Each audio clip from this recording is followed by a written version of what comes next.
Hi, this is David with Arizona MMC, Arizona's premier medical marijuana certification office.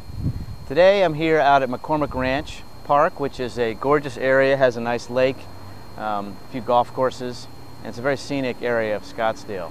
The topic for today is the May installation of the Arizona Medical Marijuana Update. A lot has been happening with the program, so I'm just going to jump right in. The first thing is the statistics.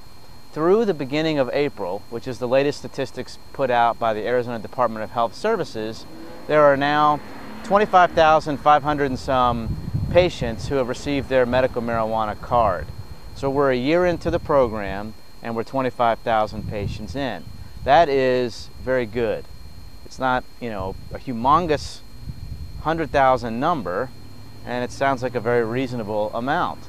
Over 99.5% of applications have been approved, and there's about 100 or so that are either waiting for more information or denied, and in that kind of status. There are just over 1,500 caregivers, and a caregiver is an individual who is not necessarily a patient him or herself, but they have a license to grow up to 12 plants for 5 patients. And if they're a patient themselves, they can grow 12 more, so they could theoretically grow, 6 times 12, 72 total plants. All right. Then when you look at the age ranges, the ages, there was a big concern that a lot of patients were going to be under the age of like 22, 23, college age. That really hasn't happened.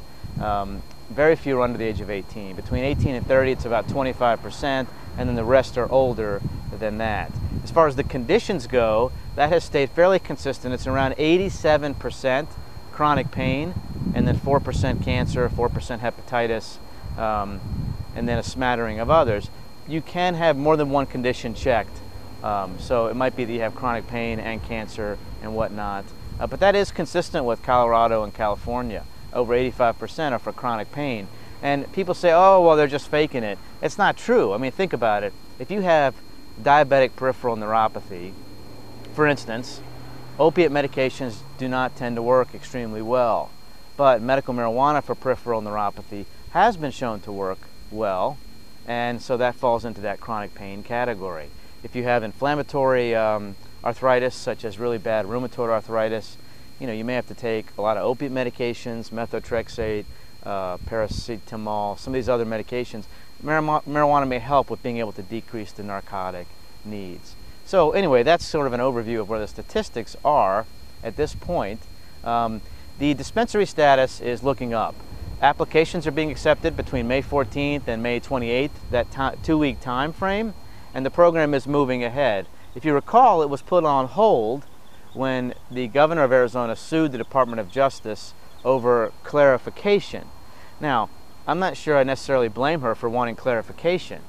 The U.S. attorneys in various states, such as California, Arizona, Washington, and others, sent letters to governors saying that they were potentially going to use federal resources to go after large dispensaries or businesses for medical marijuana. It wasn't very clear, and they also said that the state workers who were doing the processing of the applications would not be immune to prosecution.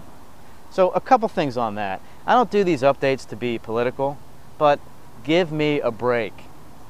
Can you imagine a 45-year-old mother of 3 who is just trying to, 1, work full-time, 2, help out the state as a public servant, and then have to look over her shoulder wondering if the feds are going to burst in and do a raid and arrest her for processing an application?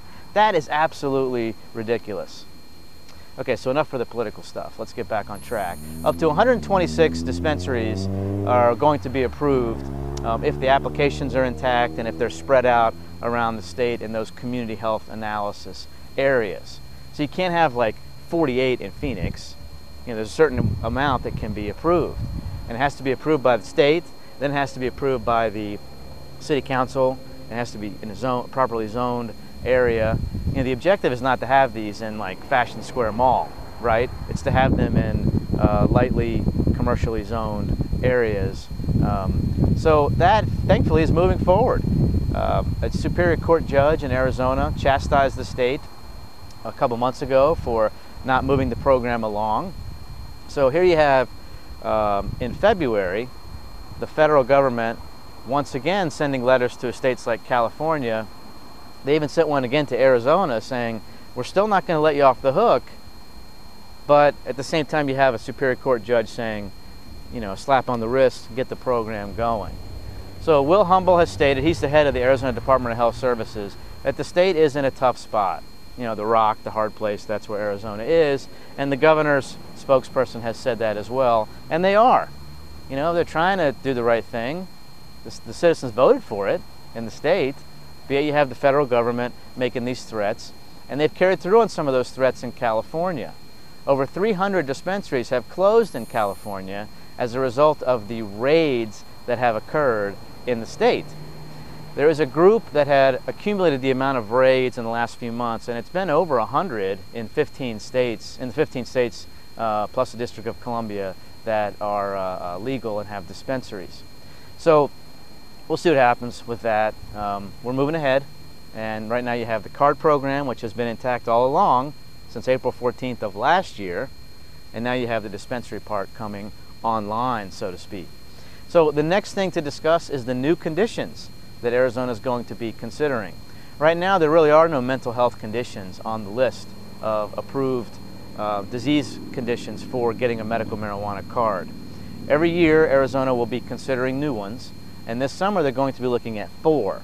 And they're all mental health conditions, and they are anxiety, post-traumatic stress disorder, depression, and migraines. So other states, such as Delaware and California, have approved medical marijuana conditions in the mental health category, but not all 4 of them. So Arizona, if they approved all 4, would be the first to do so, and that's going to be considered this summer. There are protocols for how those are considered with regards to talking to medical experts, looking at the research and the level of that research, and then, you know, putting it to a vote. But so looking forward to that, to see if they add those conditions, because they do help. There is research to support medical marijuana for those conditions. The next topic is medical marijuana on campuses. That law went into effect last month, and as of now, nobody can have any medical marijuana on a federal or state-funded campus. And the question is why. So there's arguments on both sides that went forward talking about federal funding. I mean, ASU is the largest university in the country. Number 1, okay? So that means they get a lot of federal funding. The feds have obviously categorized marijuana as a scheduled drug, and it's illegal. So even though it's legal in the state, it's illegal federally, so that puts the two at odds, and theoretically it puts the funding at odds. So you really can't blame Arizona for at least being concerned. So then you have the medical marijuana advocacy group saying, no, that changes the law. The law states A, B, and C, and then you have professors at the university saying, well, I'm trying to do research on medical marijuana. If you can't allow me to have marijuana on the campus, then how am I supposed to do that research? So there may be a carve out for the medical marijuana research part, but as far as the students who are, you know, veterans who have maybe phantom pain from a limb that was lost at war, you know, it looks like they're going to have to smoke off campus or vaporize off campus because that law went into effect. You know, it was a tough thing, but it sounds like there may be some workarounds for smoking off campus and getting the research approved federally for a carve-out in that situation. The next topic is criticism of Obama's policies on, or reversal rather, on the medical marijuana situation. When he was running for president, he did state that he was going to leave it up to the states to handle their medical marijuana laws and not use federal prosecutorial resources to go after businesses that were in compliance with state law. That has changed, and now he's seeing some criticism from that. For instance, just this last week, Nancy Pelosi, who is from San Francisco and a Democrat, has openly criticized Obama for using federal prosecutorial resources to go after multiple California dispensaries and leaving patients who relied on those dispensaries, you know, at a loss. So that's out there, and she was pretty harsh in her words Also, Representative Frank Barney has come out and had the same type of concerns towards the president openly. So there is some backlash going on. Obama has seriously done a 180, and there's some medical marijuana advocacy groups that are calling him first to worst in medical marijuana policy. So, you know, he went from saying that to now in the April 25th issue of Rolling Stone saying that's not what he meant. What he meant was he was going to leave patients alone, but not tell the federal government to ignore large medical marijuana businesses that are trafficking, so to speak. He didn't use that word, but you know, in medical marijuana. So, you know, once again, that comes that clash between the federal and the state. Where is it going to end up? And are patients going to suffer like they are in California?